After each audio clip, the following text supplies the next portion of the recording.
Sziasztok, ez itt a Parkoptek! Ebben a videóban szeretném nektek megmutatni, hogy hogyan tudtok saját csengőhangot beállítani iPhone készüléketeken. Először is töltsük le az App Store-ból az R-Maker alkalmazást, amivel létrehozzuk a csengőhangot.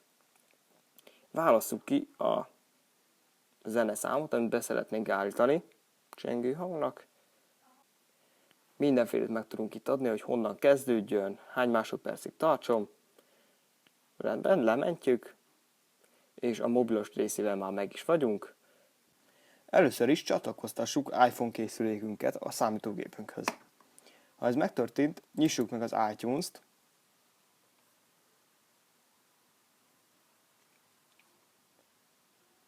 és kattintsunk a készülékünkre. Az alkalmazások léc alatt láthatjuk hamarosan a képernyő képeket a menünkről. Ezeken a képeken válasszuk ki erről az oldalról az R-Maker-t, és itt láthatjuk a hangokat, amiket be akarunk állítani. Válasszuk ki a tetszőleges hangot, és klikkeljünk a mentésre.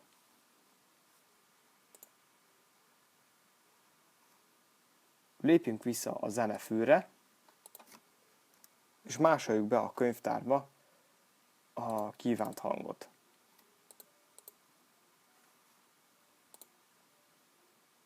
Menjünk a hangok léc alá, és itt láthatjuk az eddigi csengő hangjainkat.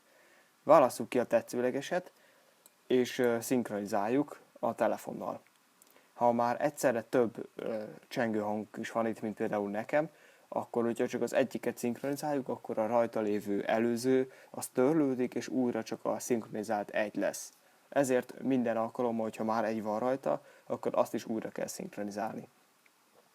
Viszont, hogyha először szinkronizáljuk a telefonnal ez a másik iTunes könyvtárat, akkor viszont először minden zenénk le fog törlődni a telefonunkról. Azonban, hogyha ezt már újra szinkronizáltuk, és újra felraktuk a zenéinket a telefonunkra, onnantól kezdve ez nem lesz probléma. Kattintsunk a szinkronizálásra,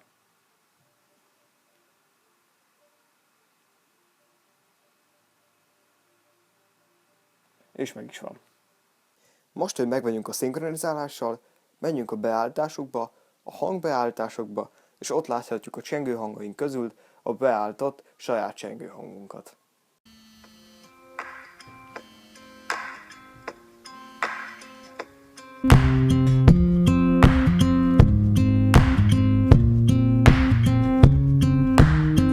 Please wrap your drunken arms around me,